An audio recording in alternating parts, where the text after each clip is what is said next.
In this lecture, we will study about the process of the fertilization. First, the fertilization is described by Leeuwenhoek.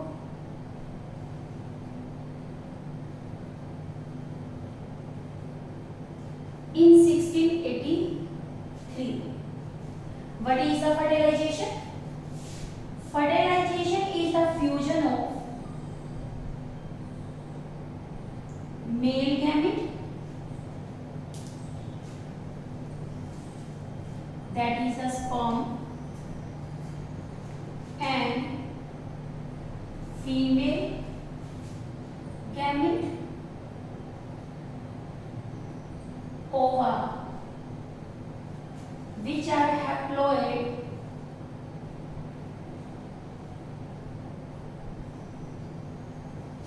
fuse to form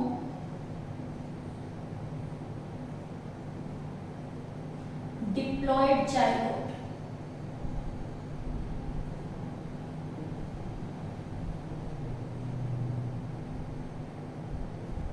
Is called fertilization. यानी male female gamete का fusion result in the formation of the zygote, that is a diploid. Fertilization is also called syngamy. In human, fertilization is the internal. Fertilization is internal in human.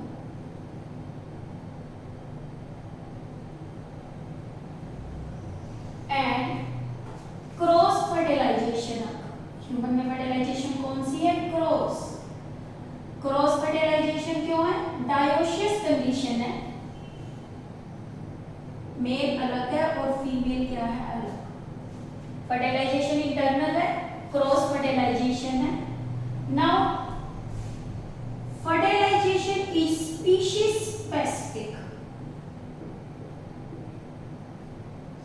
Species specific. This point is very important. Yani specificity play a important role in the fertilization. And this species specificity in the human occur due to fertilizing and anti-fertilizing reaction.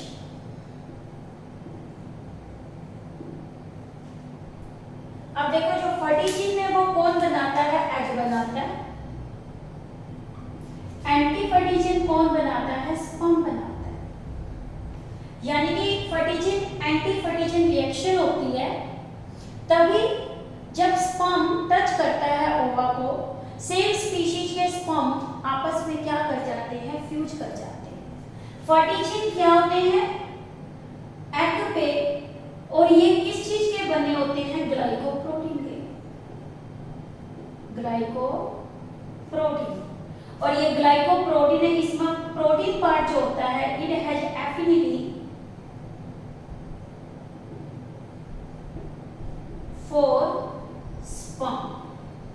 ग्लाइकोमीन इसमें क्या present है? Glucose यानी कि sugar. ये कहां present होती है? Present in plasma membrane of egg. Antifertilizin क्या होते हैं? It is made up of proteins, acidic protein, और इसकी पीएच वैल्यू कितनी होती है? 3 होती है. अब देखो ग्लाइकोप्रोटीन जो बना रहा है वो फर्टिलिजिंग बना रहा है और ये एग के सरफेस पे है, और ये ग्लाइकोप्रोटीन जिसमें ये प्रोटीन पार्ट है ये एक रिसेप्टर है. यानी कि ये रिसेप्टर कौन सा होता है? ZP3 रिसेप्टर होता है, प्रेजेंट ऑफ जोना पेलुसिडा. जब हमने एग का डायग्राम किया था वहां भी आपको बताया था कि जोना पेलुसिडा क्या है? ग्लाइकोप्रोटीन की बनी हुई है. ये ग्लाइकोप्रोटीन फर्टिलिजिंग बनाता है. जैसे देखो ये डायग्राम एग का है, this is the plasma membrane of ओवा, ठीक है। और बाहर की तरफ यहाँ पे इसमें क्या प्रेजेंट है, जोना पेलुसिडा।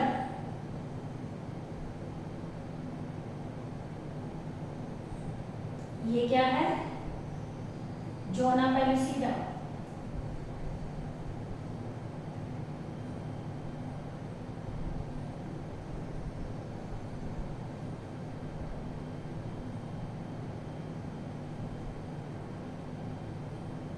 ये प्लाज्मा मेम्ब्रेन, ये जोना पेलुसिडा। इस जोना पेलुसिडा पे यहाँ पे ये प्रेजेंट है कौन, रिसेप्टर। और ये रिसेप्टर कौन सा है, ZP3 रिसेप्टर। इस रिसेप्टर पे एक्टिव साइट्स बनी हुई है और ये एक्टिव साइट्स किसको अटैच करती है, स्पर्म को अटैच करने में हेल्प करती है। जैसे देखो एक साइड का डिजाइन ऐसे बना दिया, दूसरा हमने ऐसे बना दिया, तीसरा हमने इसको ऐसा बना दिया। अब देखो जो एंटीफर्टिजिन साइट्स है वो किस पे प्रेजेंट है, स्पर्म पे। यहां से एक स्पर्म आया, ये एक्रोसोम पार्ट है स्पर्म का, और ये पीछे वाला इसका क्या है, टेल पार्ट। दूसरा स्पर्म आपका क्या है, ये वाला पार्ट है, और तीसरे वाले का स्पर्म कैसा है, ऐसा। जब फर्टिजिन एंटीफर्टिजिन रिएक्शन होगी तो इस केस में ये वाला स्पर्म मान लो इसके कांटेक्ट में आ गया तो ये लॉक एंड की मैकेनिज्म के हिसाब से ये क्या हो जाएंगे, फिट हो जाएंगे। यानी इनकी ये साइड, ये तो कौन सी थी, फर्टिजिन, और ये वाली इसकी स्पर्म की जो साइड्स हैं ये कौन सी हैं, एंटीफर्टिजिन। ठीक है। यानी कि जो ये रिसेप्टर है ये अटैच करता है स्पर्म को ऑन ओवर। यदि ये दोनों आपस में अटैच हो गए तो क्या हो जाती है, ग्लूटिनेशन, और इसे हम क्या बोलते हैं, क्लम्पिंग। ठीक है। यानी कि क्या है, फर्टिलाइजेशन प्रोसेस स्पीशीज स्पेसिफिक है, और ये स्पीशीज स्पेसिफिक किसकी वजह से है, फर्टिजिन और एंटीफर्टिजिन। और ये रिएक्शन की जो थ्योरी दी, एंटीजन और आपका फर्टिजिन और एंटीफर्टिजिन रिएक्शन थ्योरी दी, वो किसने दी, F.R. लीली ने। सबसे पहले इसने स्टडी किया किसके अंदर, सी अर्चिन में। सी अर्चिन एक क्या है, इकाइनोडर्मेटा। जैसे कि एक कंपैटिबल पोलन ग्रेन ही पोलन ट्यूब बनाता है, लाइक दिस ह्यूमन के केस के अंदर भी एक क्या होती है, कंपैटिबिलिटी रिएक्शन होती है। कंपैटिबिलिटी रिएक्शन जो किसके बीच में होती है, between ovum surface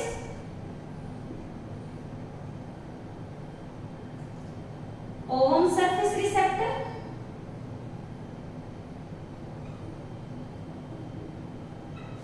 and sperm के बीच। अब देखो एंटीजन और आपका क्या, फर्टिजिन और एंटीफर्टिजिन का क्या काम है। इतने सारे स्पर्म जब पास आए, इसमें कुछ ही स्पर्म को अपने साथ क्या किया, अटैच किया। सेम स्पीशीज वाले स्पर्म को ये क्या कर लेता है, अटैच कर लेता है। तो इसका इंपॉर्टेंस क्या है,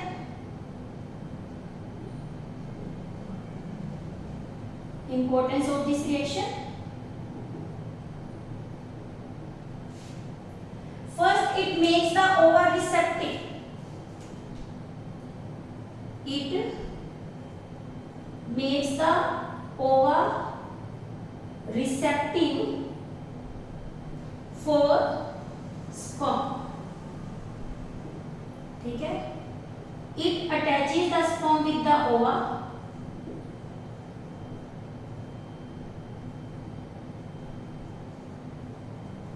With ova. Third, it provides species specificity to human. It provides species specificity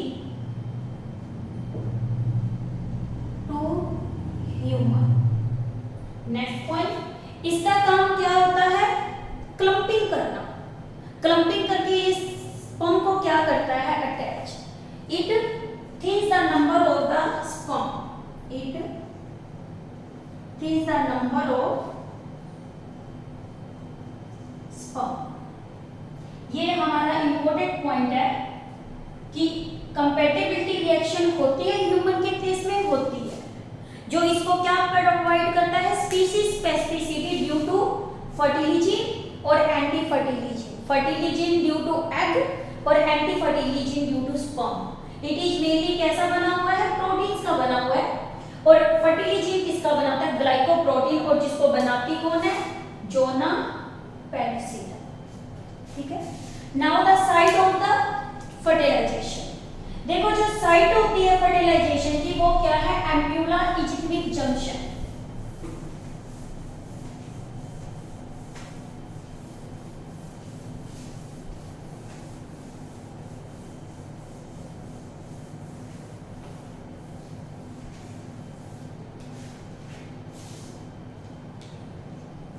Sites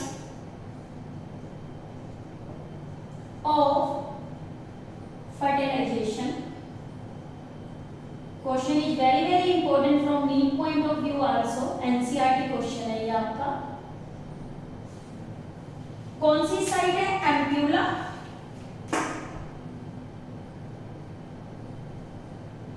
इजिथमिक junction. कई बार ये पार्ट एम्प्यूला भी आ जाता है अकेला, तो वो भी आंसर ठीक है। यदि जंक्शन वाला गिवन है तो प्रेफरेंस एम्प्यूला इजिथमिक क्या देना है? जंक्शन को देना है। अब आता है condition when fertilization take place. Fertilization के लिए एक पर्टिकुलर क्या है? कंडीशन है। क्या कंडीशन इसके अंदर रोल प्ले करती है? When ovum and sperm are transported simultaneously to ampulla isthmic junction. ठीक है। एम्प्यूला इजिथमिक जंक्शन कंडीशन क्या है? Fertilisation to be take place when ovum and sperms are simultaneously transported to ampullary ischemic junction।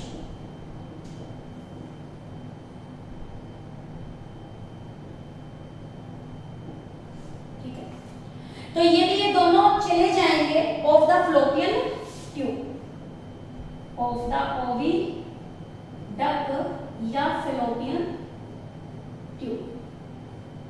अब यहाँ एक question तभी arise होता है कि all population not leads to fertilisation.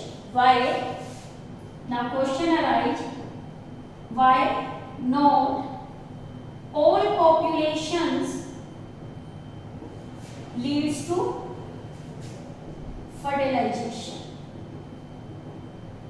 Because fertilization require a condition when sperm and ova are simultaneously transported to the ampulla ischemic junction of the fallopian tube, then only the fertilization take place। इसीलिए सारी population fertilisation को lead नहीं करती। अब देखो जब fertilisation होती है तो वो कैसे होती है? ये मैं रफली डायग्राम बना रही हूँ किसका? फीमेल रिप्रोडक्टिव सिस्टम का।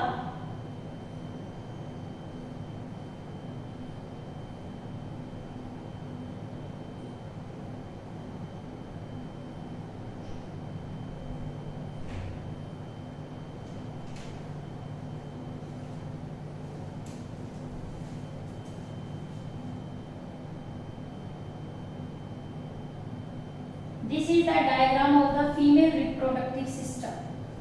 These are the ovaries.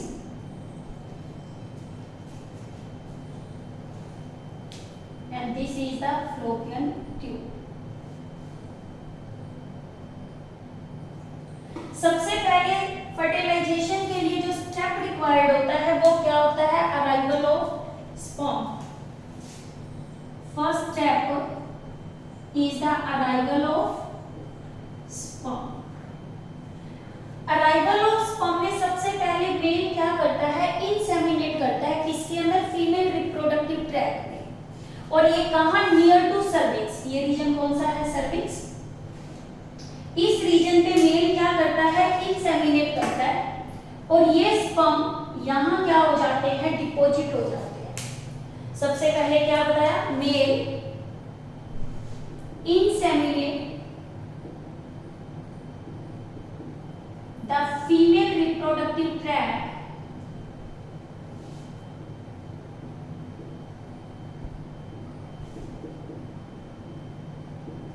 near close to cervix। एक सिंगल इजैक्यूलेशन में, सिंगल इजैक्यूलेशन कितने ml होती है, अबाउट 3 ml या 3 to 3.5 ml contain 300 million sperms.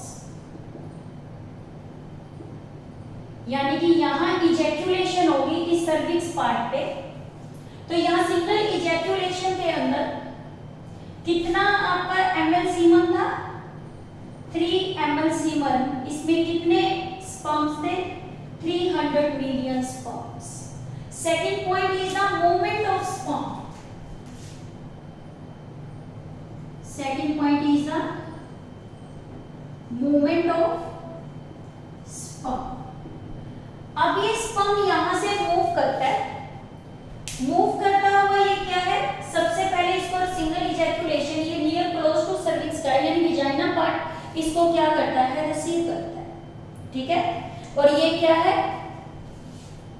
Near vagina close to cervix का। अब देखो ये स्पर्म अब क्या करेगा, मूव करेगा। स्पर्म मूव करेगा तो पहले सर्विक्स से कहां जाएगा, यूट्रस पे, यहां से मूव करके ये यहां जाएगा। यूट्रस से मूव करता करते ये स्पर्म मूव कर जाते हैं कहां, corners of fallopian tube, corners of fallopian tube, ठीक है। सेकंड पॉइंट क्या है, movement of the sperm. Movement of sperm में क्या होता है, sperm move, now sperm move from vagina to the fallopian tube.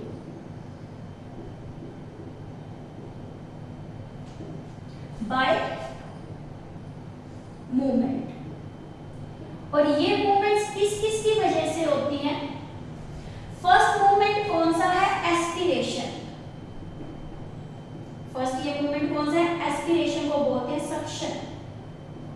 इसमें क्या होती है, ये सर्विक्स पार्ट क्या करती है, एक्सटेंड करती है अपने आप को।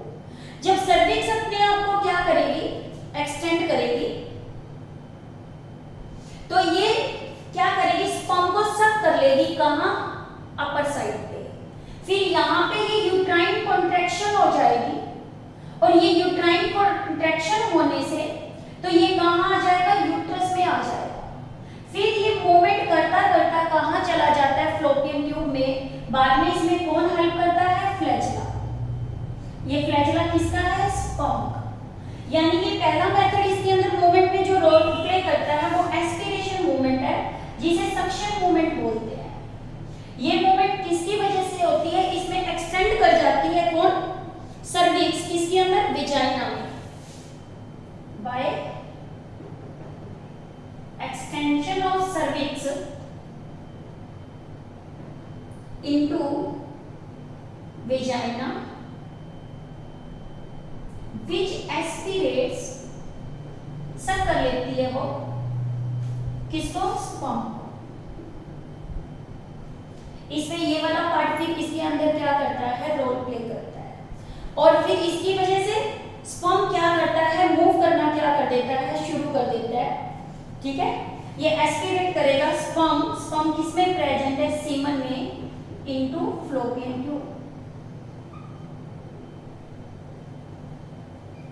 नेक्स्ट मेथड इसमें जो रोल प्ले कर रहा है वो यूट्राइन कॉन्ट्रैक्शन हो रही है। यूट्राइन कॉन्ट्रैक्शन किसकी वजह से है, प्रोस्टाग्लैंडिन्स की वजह से। प्रोस्टाग्लैंडिन्स और ये कहाँ प्रेजेंट होते हैं? Prostaglandins, these are present in the semen. Semen contain prostaglandins chemical. ये हमने पहले भी किया था, जब किया था क्या? Seminal vesicle. उसकी सेक्रीशंस के अंदर क्या प्रेजेंट होता है? प्रोस्टाग्लैंडिन. और ये prostaglandin, semen contain prostaglandin which stimulate uterine and vaginal movements for the movement of sperm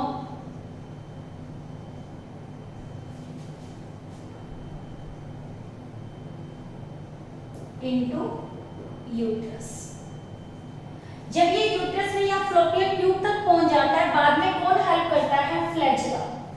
third में जो रोल प्ले करते हैं वो कौन सी होती है? Lashing movement of the flagella of sperm. Third point इसमें मूवमेंट में जो रोल प्ले कर रहा है, lashing movement of tail flagella of sperm helping movement. और ये मूवमेंट का रेट कितना रहता है? जब स्पर्म यहां से यहां तक मूव करता है, मूवमेंट इसकी कितनी होती है? 1.5. मूवमेंट रेट कितना? 1.5 से लेके 3.5 तक मिलीमीटर पर मिनट. यानी कि यहां तक इतने बिलियंस ऑफ स्पर्म्स से, बिलियंस में जो आधे आपको पता है 60% नॉर्मल साइज के होते हैं, और बहुत कम हंड्रेड्स ऑफ स्पर्म ही रीच करते हैं. About 100 of sperms reach the fallopian tube या ओविडक्ट. क्यों? Due to barriers. ये बैरियर्स कौन कौन से होते हैं? First, thick endometrium of uterus.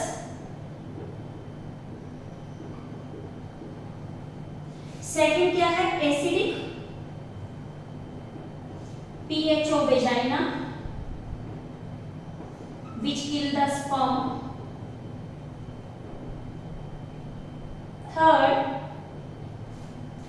और किसकी वजह से ये 100 स्पर्म रीच करते हैं? थर्ड, इसके अंदर जो रोल प्ले करता है कौन सी? ल्यूकोसाइट्स. जो WBC होती है विजाइनल एपिथेलियम की, वो भी उसको एंगल्फ कर देती है. Phagocytosis of female reproductive tract. और ये vagina of female reproductive tract, reproductive tract. Phagocytosis of female ये कौन करता है? Vaginal epithelium.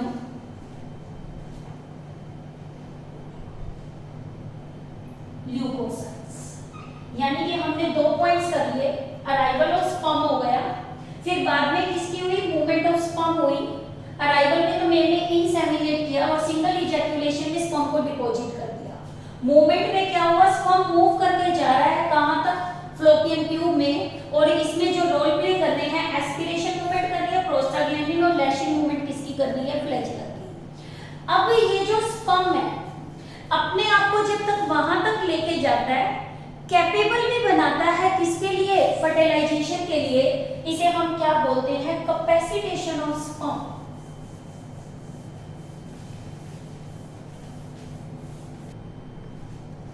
Now the capacitation of sperm.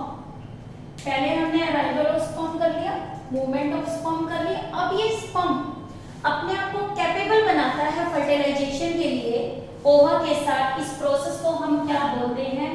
Capacitation of sperm. Capacitation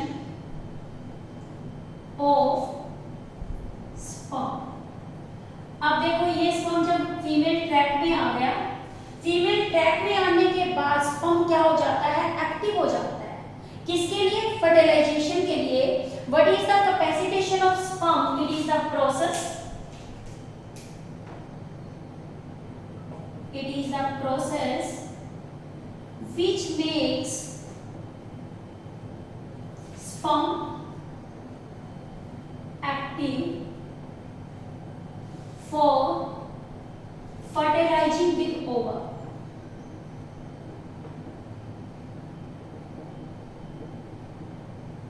या इसे हम बोलते हैं फिजियोलॉजिकल एक्टिवेशन ऑफ स्पर्म.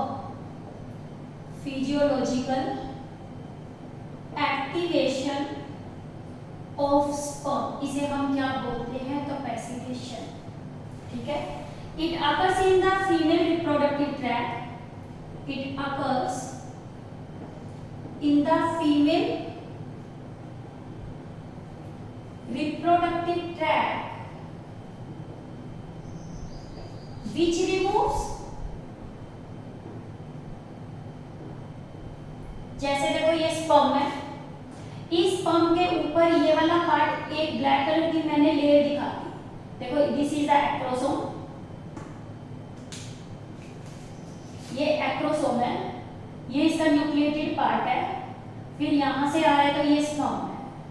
इस एक्रोस्पर्म के ऊपर एक फैटी लेयर होती है, स्टीरॉइड्स की लेयर होती है और ग्लाइकोप्रोटीन है. क्या क्या प्रेजेंट है इसमें? ग्लाइकोप्रोटीन, स्टीरॉइड्स ये प्रेजेंट है, और लिपिड्स यानी फैटी टिश्यू. इनका रिमूव करना क्या कहलाता है? Capacitation of sperm. यानी ये स्पर्म यहाँ पे एक्टिव थे, इनएक्टिव थे. यहां जाते जाते ये स्पर्म कैसा बन गया? ये एक्टिव स्पर्म है. क्या है? Active sperm. तो यानी कि इसमें क्या है? फीमेल रिप्रोडक्टिव ट्रैक्ट में है विच removes the glycoprotein, steroids and fatty tissue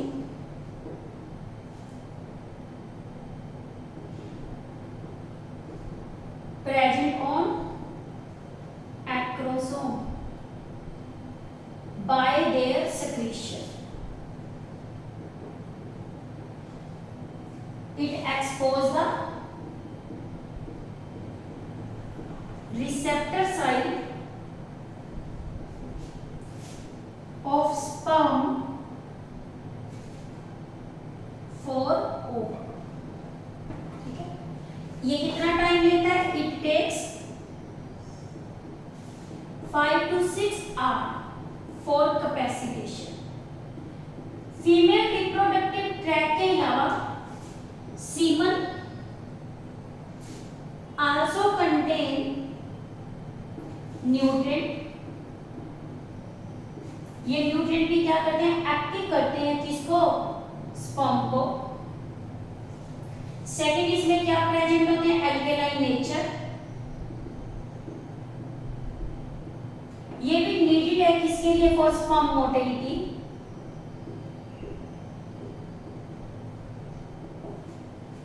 sperm motility के लिए एक तो न्यूट्रिएंट बता दिया, वो भी स्पर्म को क्या करता है? एक्टिव. दूसरा इसका क्या है? एल्केलाइन नेचर है, वो भी स्पर्म की मोटिलिटी के लिए जरूरी है. ये न्यूट्रलाइज भी करता है किसको? Neutralize the pH of vagina, ताकि स्पर्म की डेथ ना हो. यानी कि इसकी एक्टिवेशन में मेनली रोल तो किसका है? Female reproductive tract secretion.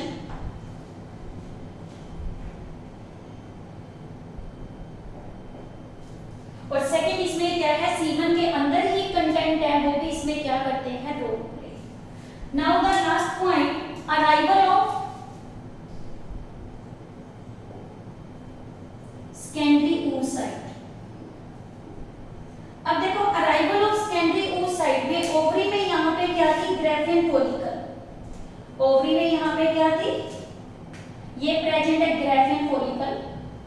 ये ग्रेफियन फॉलिकल क्या हो गई? रप्चर हो गई. रप्चर हो गई तो इसने रिलीज कर दिया किसको? सेकेंडरी oocyte को. ये देखो ये सेकेंडरी oocyte बन गया. और इस सेकेंडरी oocyte को रिसीव किसने कर लिया? फिम्ब्रिकी ने. ठीक है, फिम्ब्री की हेल्प से ये सेकेंडरी oocyte कहां आ गया? फ्लोपियन ट्यूब में आ गया. फ्लोपियन ट्यूब में आ गया तो ये इसकी प्लाज्मा मेम्ब्रेन है. और बाहर की तरफ इस पे जो प्रेजेंट है वो क्या है, कोरोना रेडिएटा। अब ये स्पर्म यहाँ जाके मूव करते रहे, यहाँ पे बहुत सारे स्पर्म, इसने आके सराउंड करना शुरू कर दिया किसको, सेकेंडरी oocyte को। अराइवल ऑफ सेकेंडरी oocyte में क्या होगा, Graafian follicle rupture, it releases secondary oocytes which is received by fallopian tube by movement of fimbriae। ठीक है, अब ये secondary oocyte जैसे अब this secondary oocyte is surrounded by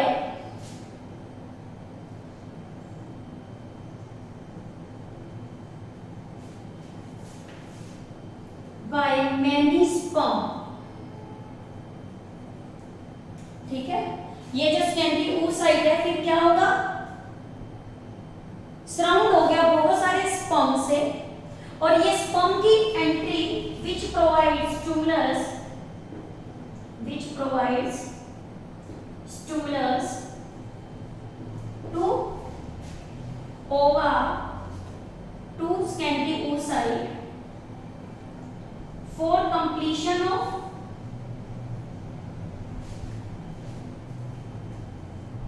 second meiotic division and ovum is released। और ovum क्या हो जाता है, यहाँ पे रिलीज हो जाता है। ओवम कब फर्टिलाइज करता है, आफ्टर इसकी खुद की ovum fertilize within 12 to 16 hour after they release.